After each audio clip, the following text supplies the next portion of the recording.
नमस्कार दोस्तों, स्वागत है आपका एडुप्लॉट डार्क हॉर्स के चैनल पर। आज हम एक बहुत इंपॉर्टेंट और इंटरेस्टिंग टॉपिक के बारे में बात करेंगे, संविधान में अनुसूचित जातियों एससी के आरक्षण के बारे में। हाँ, ये थोड़ा सीरियस टॉपिक है, लेकिन बिलीव मी दोस्तों, ये जानना बहुत जरूरी है क्योंकि हमारे देश में बहुत सारे लोगों को इसके बारे में कुछ पता ही नहीं है। तो आज हम बहुत ही सिंपल भाषा में समझेंगे कि आखिर ये एससी आरक्षण होता क्या है और ये क्यों जरूरी है। साथ ही हम ये भी जानेंगे कि इसका फायदा कैसे उठा सकते हैं। तो वीडियो को एंड तक जरूर देखना और अपने दोस्तों के साथ भी शेयर करना ताकि उन्हें भी ये यूजफुल जानकारी मिल सके। अगर आप हमारे चैनल पर नए हैं तो सब्सक्राइब करना मत भूलना और बेल आइकॉन दबाना मत भूलना ताकि आपको हमारे सारे अपडेट्स मिलते रहे। तो चलिए बिना देर किए शुरू करते हैं। सबसे पहले आर्टिकल 15 की बात करते हैं। ये अनुच्छेद भारतीय संविधान का एक महत्वपूर्ण हिस्सा है जो हमारे समाज में समानता और न्याय की नींव रखता है। ये अनुच्छेद साफ साफ कहता है कि किसी भी इंसान के साथ उसकी जाति, धर्म, लिंग या जन्म स्थान के आधार पर कोई भेदभाव नहीं होगा। मतलब सबको इक्वल राइट्स। ये हमारे समाज को एकजुट और मजबूत बनाने का एक महत्वपूर्ण कदम है। लेकिन दोस्तों, यहाँ एक स्पेशल बात यह है कि इस अनुच्छेद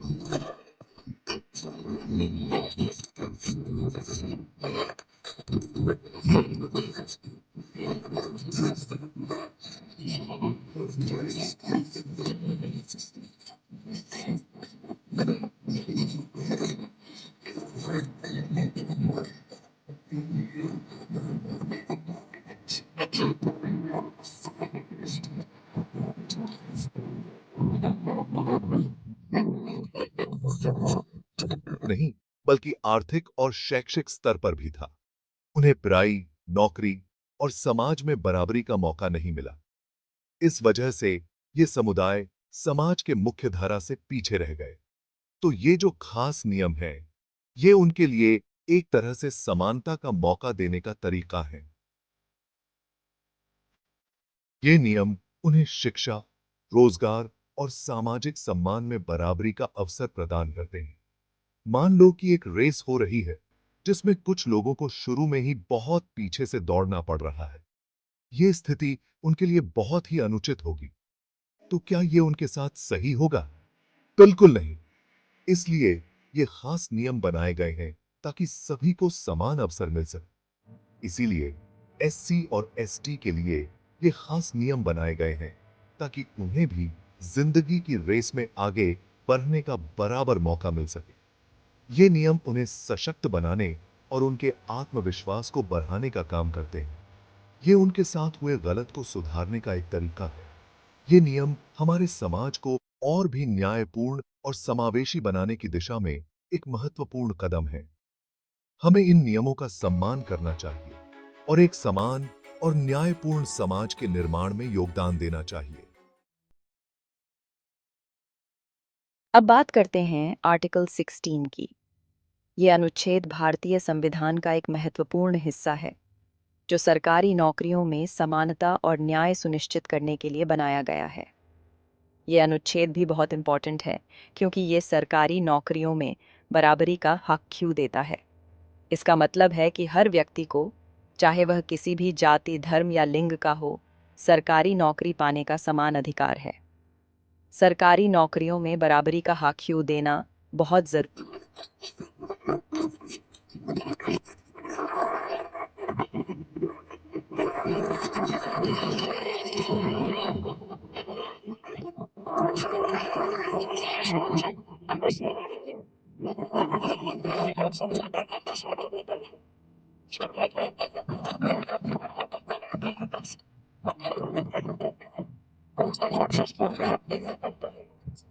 संसाधन नहीं होते जितने कि अन्य लोगों के पास होते हैं, क्योंकि उनके पास उतने पैसे नहीं होते।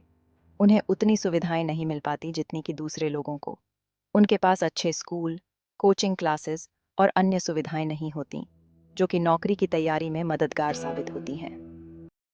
तो इसीलिए आर्टिकल 16 में ये कहा गया है कि सरकारी नौकरियों में एससी और एसटी के लिए रिजर्वेशन दिया जाएगा। ये आरक्षण उन्हें एक समान अवसर देने के लिए है ताकि वे भी समाज में बराबरी से खड़े-दीडे हो सकें। मतलब कुछ सीट्स उनके लिए रिजर्व रहेंगी ताकि उन्हें भी नौकरी मिलने का पूरा पूरा मौका मिल सके। ये आरक्षण उन्हें एक नई दिशा और उम्मीद देता है। ये बिल्कुल वैसा ही है जैसे कि एक बस में कुछ सीट्स महिलाओं के लिए रिजर्व होती हैं। ये सीट्स महिलाओं को सुरक्षित और आरामदायक यात्रा का अवसर देती हैं, क्योंकि हम जानते हैं कि भीड़ में महिलाओं को जगह मिलना मुश्किल हो सकता है। इसी तरह सरकारी नौकरियों में भी एससी और एसटी समुदाय के लोगों को बराबरी का मौका मिलना मुश्किल हो सकता है।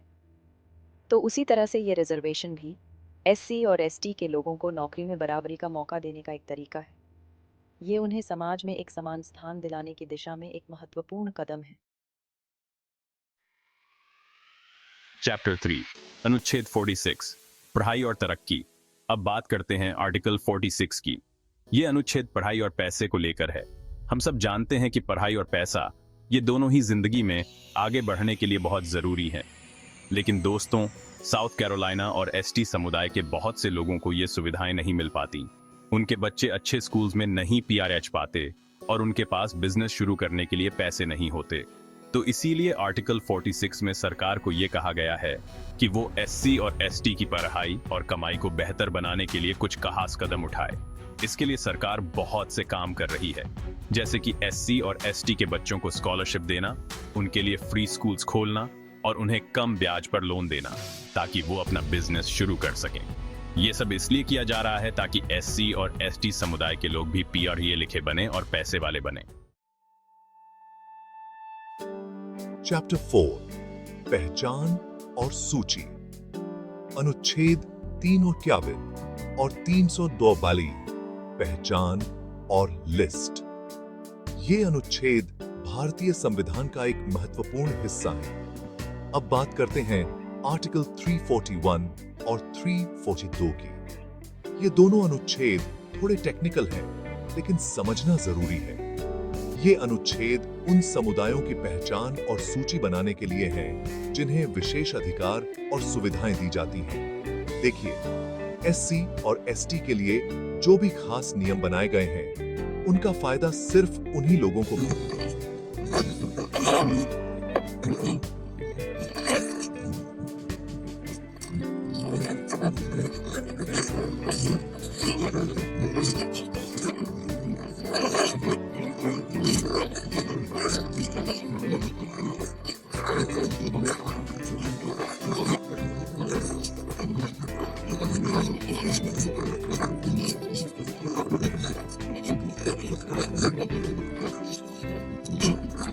तैयार की जाती है और इसमें उन जातियों के नाम शामिल होते हैं जिन्हें एससी या एसटी का दर्जा दिया गया है। अनुच्छेद 341 में एससी की लिस्ट है और 342 में एसटी की। ये सूची बहुत ही विस्तृत होती है और इसमें हर राज्य की अलग-अलग जातियों के नाम शामिल होते हैं।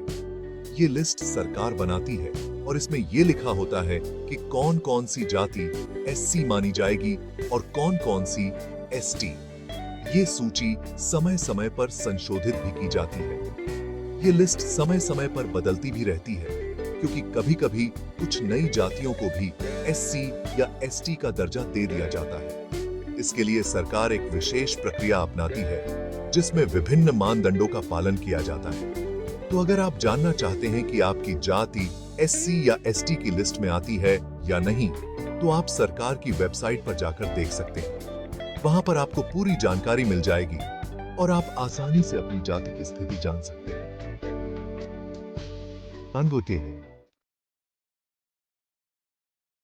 चैप्टर 5 संविधान संशोधन और भी मजबूत। दोस्तों, हमारा संविधान एक जिंदा किताब है। मतलब ये कि इसमें समय समय पर बदलाव होते रहते हैं और ये बदलाव इसीलिए किए जाते हैं ताकि हमारे देश के सभी लोगों को न्याय मिल सके, उनके हिक्यू की रक्षा हो सके।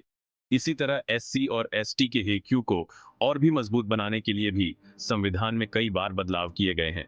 जैसे कि 77वां संविधान संशोधन हुआ था 1995 में। इसके जरिए एससी और एसटी के लिए प्रमोशन में भी रिजर्वेशन की व्यवस्था की गई। मतलब अब उन्हें सिर्फ नौकरी मिलने में ही नहीं, बल्कि तरक्की पाने में भी बराबरी का मौका मिल सकेगा। इसी तरह 81वां संविधान संशोधन हुआ था 2000 में। इसके जरिए एससी और एसटी के लिए रिजर्व सीट्स की संख्या बढ़ाई गई।